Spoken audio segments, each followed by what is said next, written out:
Organizations. Mr. Robert E. McLean has been Executive Director of the Mailers Council since 1996. From 1998 to 1996, Mr. McLean represented the National Association of Postal Supervisors on Capitol Hill.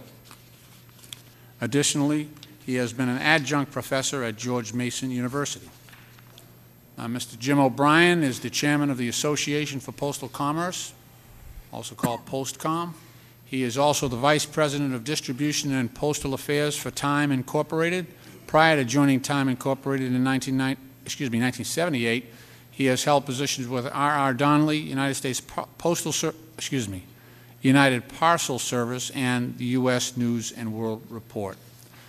Welcome, gentlemen. Mr. Conway, you may begin. You have 5 minutes for an opening statement. Thank you, Chairman Lynch. Thank you for inviting me to testify here on behalf of the Alliance of Nonprofit Mailers.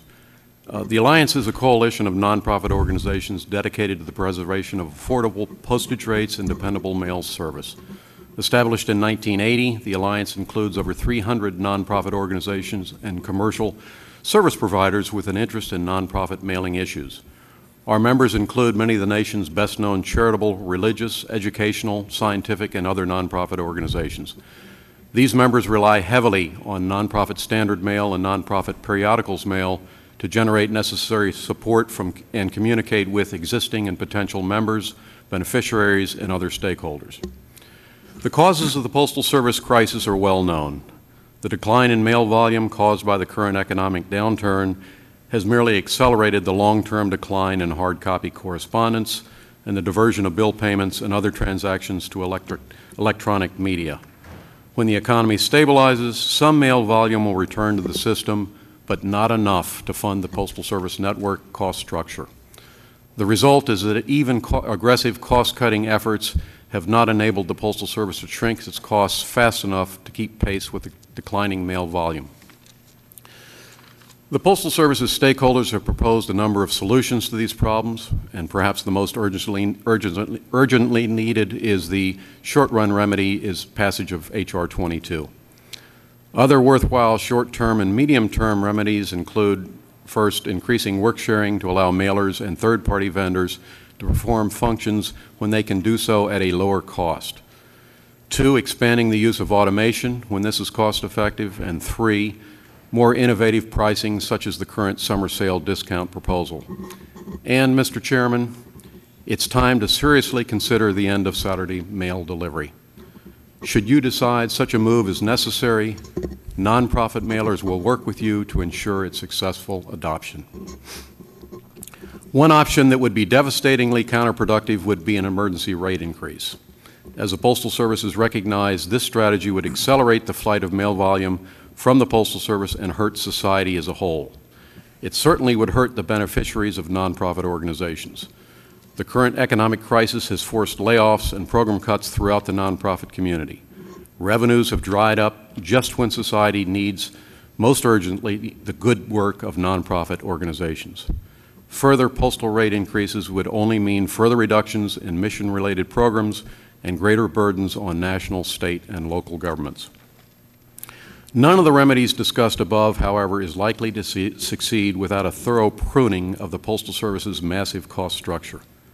The Postal Service's infrastructure and capacity, built over many years with the assumption of ever-increasing mail volume, far exceed the needs of today's postal customers. Comprehensive streamlining of this excess capacity is desperately needed. Unless this painful course is taken, the remedies suggested above will only offer a brief detour from the road to insolvency. The United States Postal Service is the greatest postal system in the world. It handles over 40% of the world's mail and maintains a delivery network that is second to none. It has been the Cadillac of postal systems for many years, but unfortunately, the nation's needs have changed.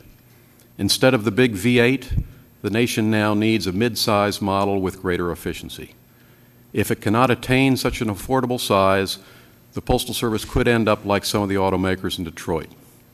We don't want that to happen, and we hope that necessary change comes quickly for an organization that means so much to American society.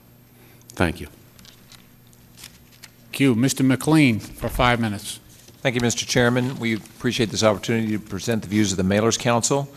a coalition of mailers and mailing associations. My members collectively represent 70% of all mail in the United States. And we are especially appreciative of you focusing on the Postal Service's financial problems, which are of great concern to our members who rely on an affordable, consistent, and high-quality postal system. Right now, the Postal Service's operations are operating quite well, but the word crisis seems very appropriate here. It's often overused at hearings like this, but when the Postal Service says that it may not be able to pay its employees, its retirees, or its bills on October 1st, the word crisis seems very appropriate. We think there are two reasons why the Postal Service's short-term problems exist in terms of their finances. One is the recession, which is responsible for the decline of billions of pieces of mail. The other is the aggressive schedule that the Postal Service has had to hew to under the PAEA concerning the pre-funding of retiree health care costs, and therefore we greatly appreciate the support that you and this subcommittee will offer to ensure the passage of H.R. 22. That is an important first step to offering the Postal Service some short-term relief, but clearly the system needs more long-term measures. Mailers firmly understand this, agree with the need to it, but have had some difficulty coming to agreement on what terms should be appropriate. When it comes to 5-day delivery, my members are open to this possibility, recognizing that it will create problems for many of them. We've opposed it officially at this point because the Postal Service has yet to offer the level of detail that we would like. Which day of the week will it be? Will this be only a summer program as initially proposed, or will this be permanent? Will it be offered as a pilot program first, and how much will mailers be involved in any establishment of a pilot program? All questions to which we would like to have answers quickly so that we can determine whether or not this is an idea we can fully support.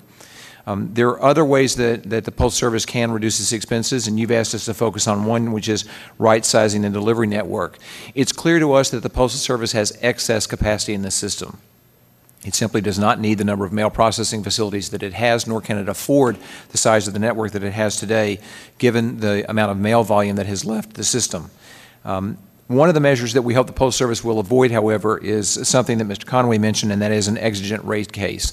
Any additional increase in postage rates at this point would be incredibly counterproductive and would discourage the return of mail volume to the system, which we hope will occur as the economic situation in this country rebounds. Congress has given the Postal Service a mandate to deliver excellent service to every American in every state without government financial support, which it has done for the past several decades. Right now, my members report that service is very good and the Postal Service is meeting its delivery standards, which we believe is a tribute to both good management and the support of the postal employees. We want quality service to continue, but that cannot happen unless Congress, the Postal Service, and the mailing industry all recognize that as early as September 30th, the agency may be unable to meet its financial obligations. So we ask for your help in avoiding that so that the Postal Service does not become a burden on taxpayers. Mr. Chairman, thank you again for this opportunity to testify. I would gladly answer any questions. Thank you, Mr. McLean. Mr. O'Brien, you're recognized for 5 minutes. Thank you, Mr. Chairman. Postcom would like to thank you for this opportunity to provide testimony on the Postal Service's cost-cutting efforts. All Postcom member companies need a healthy postal service to ensure the viability of our businesses. In 2008, the Postal Service delivered 202 billion pieces of mail, approximately the same volume that was delivered in 1999. However, in 2008, the Postal Service delivered to 15 million more delivery points than it did in 1999. These sobering facts indicate that the Postal Service cannot remain financially self-sustaining for much longer under its current model unless it is given the freedom to make changes in other areas.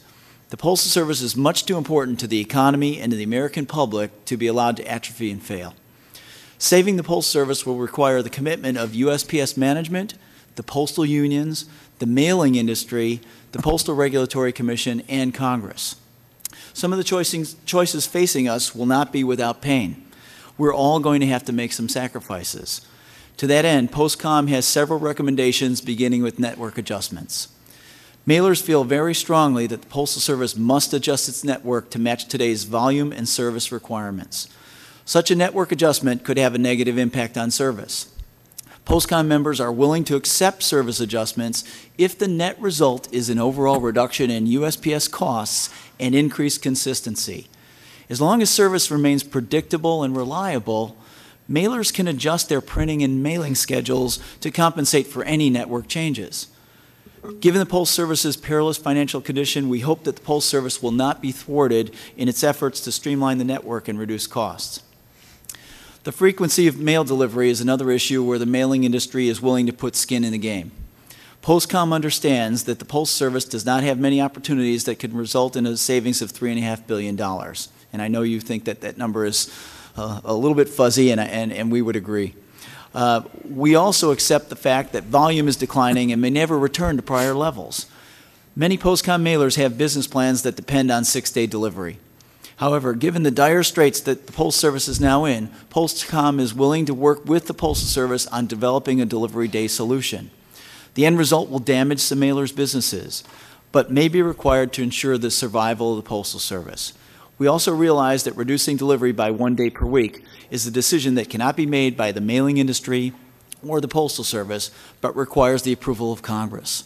We urge you to give the need for this measure serious consideration. Work sharing is another very important tool for making appropriate adjustments to the scope and scale of the Postal Service's mail processing system. This process is based upon the concept of operating at the lowest combined cost between the mailer and the Postal Service. In work sharing, rates are set at a level that reflects improved postal efficiencies and marketplace realities. This type of sensible business-like behavior is needed now more than ever, and Postcom strongly recommends the continuation and expansion of work-sharing incentives. The Postal Service is also pursuing an automation strategy to improve the processing of flat-shaped mail. Postcom applauds these efforts so long as they are aimed at achieving the lowest combined costs across the entire mail supply chain and are not merely shifting costs upstream to mailers and/or mail service providers. On May 7, 2009, the Postal Regulatory Commission granted the Postal Service permission to sell unutilized capacity on its trucks. The Commission has also opened a docket on summer sale prices that are designed to generate more mail volume during the USPS's lowest volume period. Postcom supports both these concepts and notes that these creative ideas represent fresh thinking that has long been absent in the Postal Service's revenue generation efforts. The Postal Service must not be afraid to fail in these tests, and the Postal Regulatory Commission, Congress, and the mailing industry must provide the latitude that allows either success or failure. Postcom would be remiss if we did not mention the need for a restructuring of retiree health care funding. Postcom appreciates the efforts of Congressman John McHugh and the 309 co-sponsors of H.R. 22. It is critical that this legislation gets signed into law prior to September 30th, 2009, and we urge Congress to take immediate action. In summary, Postcom members depend on a reliable and affordable postal service. Given the perilous state of USPS finances, neither Congress, the Postal Service, the postal unions, nor mailers can avoid these issues any longer. Substantive changes must happen very quickly, or the Postal Service as we know it may not survive. Thank you. Thank you. Earlier today, we had an opportunity to hear from the Postal Service and also the Postal Regulatory Commission. And we had a couple of the unions in, the American Postal Workers Union and the mail handlers, and also we had Mr. Goff testify from the postal supervisors. You're the first today who will actually testify as customers of the Postal Service. And I'd like you to, I know you were all present during the previous testimony, and you've handled this issue for quite a while. Let me ask you to provide the committee with testimony regarding what you think the priorities should be. We're looking at obviously reducing costs to the Postal Service and trying to restructure the Postal Service so that its viability is assured. So if you have any thoughts on the order of priority where you think we should look for those savings, obviously in a way that minimizes its impact on your constituency businesses, but also if you think there are services that could be offered that could generate revenues that might alleviate some of the pressure we're feeling right now from a decrease in volume. I'd just like to hear your thoughts on where do you think Congress should look as areas of priority in trying to accomplish our goal here, which is obviously to save the Postal Service. Mr. Conway. Thank you.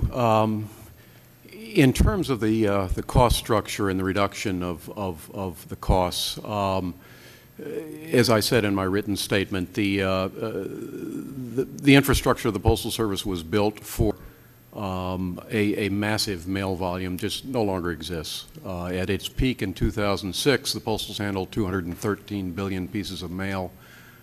Few doubt the total volume will ever top 200 billion again. The excess capacity of the network has been built over many, many years. And if you recall, Mr. Chairman, prior to 1970, the Postal Service was under the control of the United States Congress. And the result is that during those years, a lot of decisions about where to place facilities and so on were made by the Congress. And as a result, you look at the total picture of the Postal Service imprint, and you can see the political influence on the system. Not to say that's necessarily bad, but you can see it. And it also, I think, reflects the importance of the Post Office and the postal system to America and to the Congress. I think going forward, the need for people like ourselves and the people with a stake in the postal system to help inform the American public and the United States Congress about this severe problem, to get an understanding and get perhaps a little more flexibility that's needed to make these changes, I think would be extremely helpful. As far as new products and services, again, the summer sale, most in the mailing community have applauded this initiative. I think most have felt it's long overdue, but it's just the start. And I think there needs to be a whole lot more creativity within the Postal Service, and it can't come fast enough. And I also think the Congress might want to consider the absolute restrictions that now exist on what the Postal Service can do. As a necessary government function, the Postal Service is everywhere in this country. It has a delivery network that is superb. I think the Congress might want to consider what kinds of things the Postal Service is well suited for that it could provide the American people that perhaps is not being provided by the private sector, or perhaps could be done more efficiently by the Postal Service than is being done now by other government agencies. Thank you. Mr. McLean? I'd like to make 3 points, Mr. Chairman. First of all, in terms of long-term solutions, assuming that H.R. 22 is approved, and that's a large assumption at this point, I recognize. But long-term, everything has to be on the table, from operations to compensation. Mailers recognize that, and we're willing to make concessions that would ensure the future vitality of the Postal Service. Once the recession begins to subside and the economy rebounds, issues such as work sharing will become much more important. It's very important that we try to find more ways to bring more mail into the system. The Postal Service has fixed costs that are going to require it to spend a certain amount of money making a delivery to your home, whether they deliver one piece of mail or 10. Work sharing can ensure that more mail is delivered to every household. That will help reduce the cost of delivering per piece, and that will help ensure that the Postal Service can return to a more positive financial situation. And third, I would suggest that we find ways of making postal products more available to folks. In Mr. Galligan's testimony, he noted the fact that you can now buy postage stamps in thousands of supermarkets around the country. Stamps are one thing, postal products are another. And if you go into most post offices today, there's no longer a vending machine where you can buy more than just stamps or more than just a first-class postage stamp. Technology put into kiosks that can be put into locations and not just into post offices. I mean, wouldn't it be great if you could go to the grocery store and there'd be a kiosk where you could mail a package, weigh it, get the postage that you need, and wouldn't involve the salary of a single postal employee. Greater use of technology and other ideas that would help make it more accessible to get to the Postal Service, reducing lines on Saturday, which are very long at the post office where I live in Arlington, Virginia, would be a positive way of ensuring that people continue to use the post office and perhaps of increasing revenue in ways that are unavailable today. Thank you. Mr. O'Brien. Mr. Chairman, I think if you're looking for a game plan for moving forward, I'd like to suggest first considering the short-term relief on HR 22, and whether the scope of that is 2 years or 8 years or whatever Congress elects to pursue. I mean, that's really up to you and scoring here. But we as mailers don't want to see the Postal Service default on its payment to Treasury, and we're very concerned about what happens if they make a withdrawal of $3 billion in September 30th, on September 30th, and then another $3 billion on October 1st. Where is that going to put us mid-2010? We're in a world of hurt. So I think we ought to put that issue aside and try and resolve that as step number one. Step number two, networks. The Postal Service, we should give them the flexibility to modify their networks right now. Let them run with that. I'll give you an example of what happened when they messed it up. They pursued a closing of a facility out in Long Beach, California, and that facility went awry. The service fell off the table, and mailers screamed. And we went to the Postal Regulatory Commission, we went to the Postal Service. This system will self-monitor. We have the Postal Regulatory Commission is watching service like a hawk right now. So I don't think we need to worry too much about them going down the wrong path if we give them the flexibility to adjust their network. So I would say that should be the second step. The third step is, as you pointed out earlier, 5-day-a-week delivery.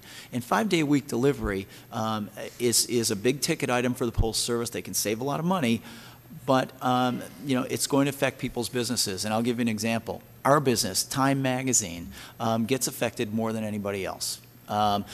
We deliver 77% of Time Magazine on Saturday today. So I've met with our... I'm sorry, say that last part again. 77% of Time Magazine gets delivered on Saturday. Really? Yeah, we built our whole system, our whole business around getting magazines to people so that they have them on the weekends, because they sit on nightstand Monday through Friday, and then on the weekend is when you have the time to read the magazines. So we've kind of built our business that way. We actually changed the schedule for Time Magazine a number of years ago. And so we're going to get hurt worse than anybody, to be honest with you, with the loss of Saturday delivery. But I think those are the kind of sacrifices that we're all going to have to make. We ask the unions to make sacrifices. We're asking you to swallow a bitter pill here, with your constituencies, to say, we're allowing facilities to close. We're allowing Saturday delivery to go away. We also look around the world, and we also recognize it's not the end of the world. Canada Post does 5-day-a-week delivery. I believe we're the only postal service in the world that does 6-day-a-week delivery. So we may not be that different from everybody else in the future. We still do business in Canada with 5-day-a-week delivery. People adjust. Consumers adjust. So I think we can get there, but I think, as you pointed out earlier, we need to understand the numbers, we need to understand the impact, and once we have that information, I think mailers and the Postal Service and the American public will get behind that. I also think, you pointed out, your family here, letter carriers are in your family. I think letter carriers will appreciate having Saturday and Sunday off in the long term. So it's not the end of the world here. We just have to make sure that we do it right. So if I had to prioritize the three, as you asked, the issues going forward: relief on the finance, mail facility closings, adjusting the network to match the volume, and then finally looking at the delivery days. Thank you. Since you all mentioned the issue of five-day delivery, going to that practice, there were some concerns raised at the earlier panels. Again, the savings estimates are greatly varied. I think one report came in at $1.9 billion, another one at 3.4 or something like that. So there's a pretty wide variance, and I think the committee needs to get a good, accurate picture. As a matter of fact, we may look at HR 22 if that gets marked up in a couple of weeks. Commissioning a study to see what these, obviously in the short term, to see what the real savings might be. Get somebody very good and reliable. Not that the others were not, but they're all over the map at what those savings might be. We also, you know, I thought Mr. Hegarty of the Mail Handlers Union raised a great point about the fact that there are 10 federal holidays, the great majority of which end up on a Monday. So if you have no service on Saturday, Sunday, Monday, for those 7 or 8 holidays that end up falling on a Monday, you've got a pretty good block of time there where folks don't get their mail. That's a problem. So we need to figure that out. And I don't know if we actually build a calendar of certain Saturdays that are continue to be delivered. We have to look at that more closely. This all just points out to the need for a little deeper thought on this. Mr. Conway had the opportunity to come into the office yesterday and speak to me about some of the needs that you know, he foresaw or that others raised. The issue of perhaps having for those who absolutely have to have, you know, delivery on Saturday, and, you know, time may not be in that category, but there may be a priority option for some of those folks. I don't know, hospitals, you know, I'm just trying to think of those constituencies that we have not heard from might be offered that option. It would have to be paid for, obviously, but under those terms, we could probably find that acceptable. And let's see, the other issue that was raised is the ability to retain business. If you leave that gap, as each of you has signified, of now you're going to have a couple of days, Saturday and Sunday. Somebody's going to fill that void. It may be UPS, it may be FedEx, but it may cause that further deterioration in postal business, and I'm concerned about that. So I guess that'll all be built into that number where they tell us what our savings will be, because obviously there'll be some spoilage by losing the business that might have been done already on Saturday, but that will go away if we discontinue this practice. Talk to me about that, specifically about the issue of 5-day delivery and what it would mean to some of your constituency businesses. None of the other stuff for now, but just the 5-day delivery. Mr. Conway. Yes, sir. Well, nonprofits, you know, in this country range from very, very large to very, very small. And they're all over the lot. Their models in terms of why they exist and their function vary, all certain worthy ideals, and their business models are again, they vary greatly throughout the country. That said, there most certainly are many nonprofits that will tell me that Saturday is extremely valuable, perhaps the most valuable day of mail delivery for them, and that may well be the case. There was a recent survey done by the Nonprofit Times, which is one of the leading nonprofit publications in the country, about mail delivery, and the question posed to nonprofits was, if there had to be the reduction of a day, which day would be less impactful on nonprofits? The overwhelming selection by nonprofits in that survey was Saturday. Saturday was the least impactful. The most impactful day, interestingly, that folks said they couldn't do without was Monday. And that is owing to a lot of things, partially because nonprofits tend to operate like most organizations with a 5-day work week. And so if it were, say, Tuesday were deleted, your staff is in there on Tuesday, but they have no mail delivery, they have nothing to work, it would create a problem. But Saturday, most nonprofits, not all, but most, would not necessarily, their business plan now is not modeled there. So again, that survey, which was certainly, it's not the entire nonprofit community, but it was representative, I think, of nonprofits at large, that Saturday would be the least harmful to our community. Mr. McLean. For my members, because of the size and breadth of our organization, I have members for whom Saturday delivery is extremely important, including magazine publishers.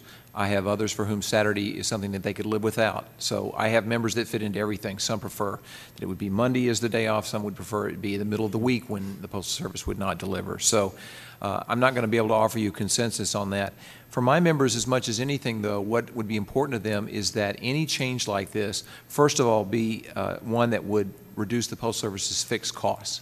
If it does that, it's going to help keep down postage. If it keeps down the price of postage, everybody's going to be in support of it. I think also it's very important how this is done. We have not had detailed discussions with the Postal Service about exactly how they would design such a program.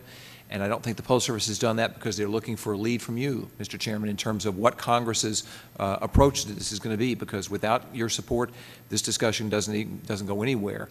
I think that as long as we are part of the discussion in terms of planning it, as long as there's an opportunity to participate in the design of it, I think a lot of my members would eventually get behind it. But we'd like to know more details. That's only going to happen if we can get a sign from you that this is something that you would seriously consider, because clearly we have to go after the fixed costs, and when more than 80% of your expenses are from labor, and you can eliminate a lot of labor costs by eliminating a day of delivery, it's something we seriously have to consider. Okay. Mr. O'Brien. Mr. Chairman, as Bob indicated, everyone has a different preferred day to eliminate. And within Postcom, we have members such as large banks. Bank of America is a member of Postcom. So they would like to keep cash flow moving, right? They don't want to allow any day to go by the wayside, and that's understandable. You know, magazine publishers like us, weekly magazine publishers, we don't want Saturday to go away.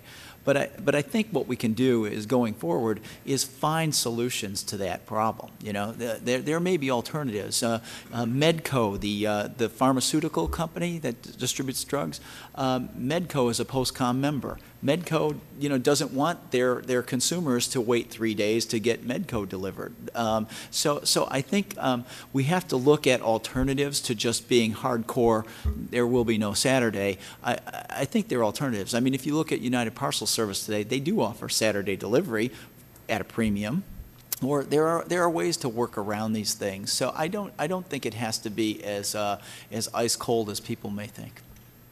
Yeah, I get the impression, you know, from all the testimony today that needs to be much more discussion about Absolutely. this. This needs to be very thoughtful. And I'm not entirely convinced at this point that the savings are there, or that at least the blanket elimination of Saturday delivery would produce the desired effect. Let me ask you, for some of this mail volume that we're seeing a decline in, obviously it's as a result of the recession. But if you follow, you know, first-class mail, I know you're not. This is not necessarily your forte, but we have seen decline for a number of years, and it's the same trend, and that's a big money maker for the post office. What do you see? You know, we're trying to match the structure and organization of the post office to respond to demand. And what do you see over the next 2-3 years? You know, I'm hearing that 2010, it could be just as bad, if not worse, as 2009, which would be dreadful. Mm-hmm. But going forward, what do you see in terms of the trend for mail volumes? And how do we match up with that? Because we've got this crisis we're dealing with now, but I see some issues down the road a little bit. Why don't we start with Mr. O'Brien? Sure. I have to tell you, no one has a crystal ball on this, unfortunately. I mean, if you pick up a copy of Time magazine today, I mean, it's pretty thin. You know, Yeah. and we don't know when our advertising is going to come back. And Yeah. no one knows. And so what we do have a feeling of is that some of this volume that's gone away, companies are gone. Condé Nast recently shut down Portfolio magazine. It's gone. Right. And so we know that's not coming back. Will other businesses pop up in the future? Sure. But I think we've got, you know, we've got a situation here where neither the Postal Service nor the mailers know what's going to happen down the road, and I really wish we did. So I can't give you a solid answer on, is the volume going to come back? What I can tell you is I give a lot of presentations on the Postal Service to industry associations and groups and things like that, and I always survey the members of the audience, and I ask them, how many of you pay your bills electronically? And invariably nowadays, the number is about 70% of the people in the room say, I pay my bills electronically. And I ask them, how many of you receive your bills electronically? And maybe 10% put their hand up. And I think there's a big difference right now. People still want the hard copy. So I don't think that first-class volume is going to go away as fast as you think. I think the big chunk is gone right now in the payment part of it, but I think the outgoing bills is still going. They're still going to stick around for a while. So I also have to tell you, the Postal Service is really trying to do something about volume. Last year they hired someone by the name of Bob Bernstock. I don't know if you've met him or heard about him, but he came from private industry, and Bernstock used to be the CEO of Scott's Miracle-Gro. And so he came from private industry. He knows how business operates, and he's very creative. He and his team were the ones that came up with the summer sale. I think there's going to be a lot more creativity down the road with that kind of person on board. Yeah. Okay. Mr. McLean? In terms of the Postal Service's future, I think it's important to remember there's two categories of customers in general. There are those who have to use the Postal Service, and there are those who choose to use the Postal Service. The number who have to use the Postal Service is declining, and that may continue to be the case as documents are now permitted legally to be transmitted by email, by fax, and other means. And as Mr. O'Brien noted, there are an increasing number of people who pay their bills online. But in terms of the group that choose to use the Postal Service, I always like to talk about my brother. My brother ran a restaurant in Memphis, my hometown, for a number of years. My brother did not need and could not afford television advertising, radio advertising, internet advertising, because it reached the wrong people, it reached too many people, and it was too expensive. But the Postal Service was a terrific marketing alternative for him because it could be narrowed down not just to the zip code, but to the few blocks around his neighborhood restaurant. It was the perfect marketing tool. For many businesses in this country, the Postal Service is something they choose to use because it offers that affordability, that limited reach, and as long as we can keep postage prices down, as long as we can keep them affordable, along with the cost of printing and the cost of paper, many people are going to continue to use the Postal Service. In the association that I manage, the Mailers Council, we have once again returned to sending invoices for membership by mail. One of the reasons why is because many people look at emails, they don't necessarily read them intently, they don't necessarily act on them. And for a number of businesses, not just my association, mail continues to be the device that ensures that people act the way you want them to, buying your product, buying your service, voting, whatever it might be. It continues to be an incredibly effective communication tool. If we can keep it affordable, we will keep the mail in there. That will help ensure that there's sufficient volume to keep those fixed costs spread out over enough pieces of mail that the Postal Service can continue to operate. But without keeping postage affordable, and that means reducing the fixed costs, which is operations, the size of the network, and what we pay to employees, the Postal Service will no longer be an effective and affordable communications tool, and it'll go by the wayside. Okay. Mr. Conway. Yes, sir. Mail volume, it's an interesting phenomena. It is now obviously in major decline, but the decline of the most crucial part of mail volume, first-class mail, started long before this economic downturn. First-class mail has funded the basic growth of the Postal Service infrastructure forever. It makes the most contribution to the overhead costs of the Postal Service, which are extensive. It has basically paid the bills for the last couple hundred years. That mail volume, with that mail volume declining, I don't see it coming back. I think the decline that has started gradually in the last 5 or so years will continue. Some say it will accelerate, some say it may taper off, but I think it will continue. And that leaves you with, how do you grow the necessary volume to make up for that loss? The rule of thumb for many years has been that standard mail, which is the highest growth volume product now in the Postal Service, you need almost 3 pieces of standard mail to make up for the loss of one piece of first-class mail. Standard mail is not growing that fast. I doubt it can grow that fast in the future. So there lies the financial dilemma. Once the economy does stabilize, mail volume most certainly will come back to a certain degree, but it's the mix of mail volume that is the real critical problem. How do you replace that very lucrative product, the revenue that has lost there? And I don't know that anyone in the postal community has found an answer to that. Unless someone does, then you have to deal with, okay, we just can't afford to fund this massive structure anymore as we have, unfortunately. All right. Earlier today, we did hear from the earlier witnesses that there had been a freeze on constructing new post offices and a freeze on hiring. So I think they get the message. But for many, many years, as you've stated, we just went on a building spree in this country on post offices to the point where we have 36,000 of them now. And as chairman of this committee, it seems like every week I'm naming a new post office. I honestly believe we'll run out of names before we run out of post offices. But, you know, this is a paradigm shift here. We're changing the model of this to allow it to survive. I think the flexibility is important here. It's just that the Postal Service is one of those constants in our life that when it changes, as it looks like it needs to change, it upsets a lot of people. So we have to sort of bring people along, let them know what the problem is, and let them be reassured that this is to preserve that universal service that they enjoy so much. I'm sure that I did not exhaust all of the important areas of inquiry with my questions. So what I'd like to do is give you each an opportunity, say 3 minutes. If there are certain points that you think I've missed or that need to be emphasized, please take that opportunity. Anything that you think may not have been raised at today's hearings, either in your panel or a panel that might have been a question that might have been properly addressed to one of the other panels, please you know, feel free to raise it now.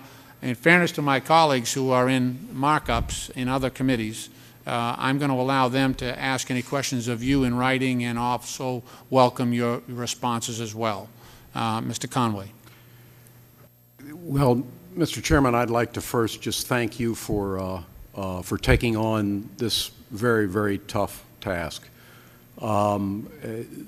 Your leadership on what is an incredibly difficult political issue is going to be really needed going forward, and I think it's going to be incumbent on my organization and everybody with a stake in the Postal Service to support your efforts.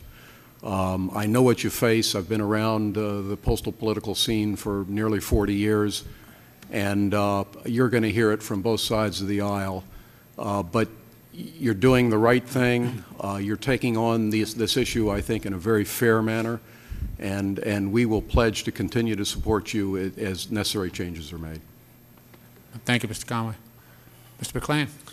Mr. Chairman, my mother comes from Lucy, Tennessee. I have a sister in Poto, Oklahoma, another sister in Lexington, Virginia, and one in Lewis, Delaware. And there's not a UPS, FedEx, Kinko's, Minuteman copier, or other place where you can ship things. You have to go to the United States Postal Service.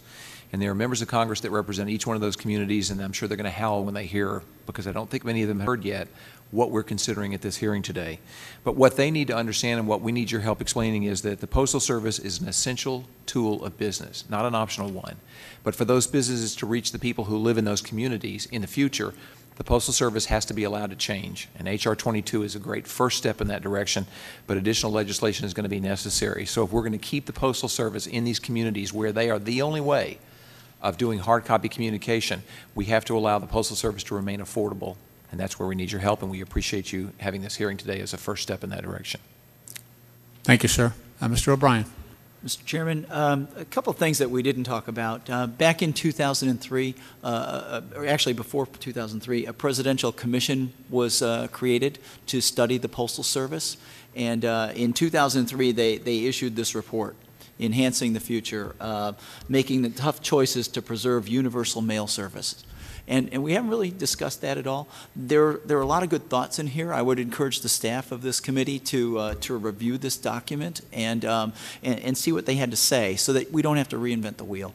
I'd like to reiterate both with what Tony and Bob had to say in that we appreciate your efforts here. I'm incredibly impressed with the level of engagement of this subcommittee and your knowledge of the issues, as well as Minority Leader Chaffetz.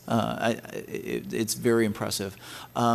We also want you to know that the Postal Service, they're not just a supplier to us. They're business partners.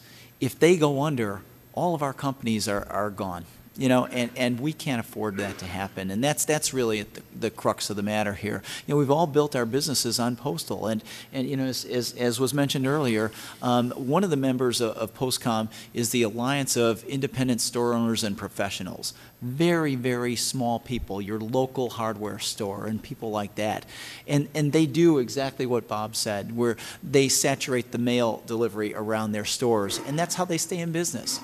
So we all need a healthy Postal Service, and we commend you for taking action to help us achieve that. Thank you. I appreciate your attendance here today. I do want to note, I misidentified Mr. Goff. I said he was part of the part of NAPS, the National Association of Postal Supervisors. He's actually with NAPUS, which is the National Association of Postmasters of the United States. So my apologies to Mr. Goff for that error. Look, thank you very much for your willingness to help the committee with its work. As I said before, I'm going to leave the record open in case some of my colleagues, in fairness to them, have questions further on some of your comments. But thank you very much for your willingness to help us today. Thank you. Have a good day now. Thank you.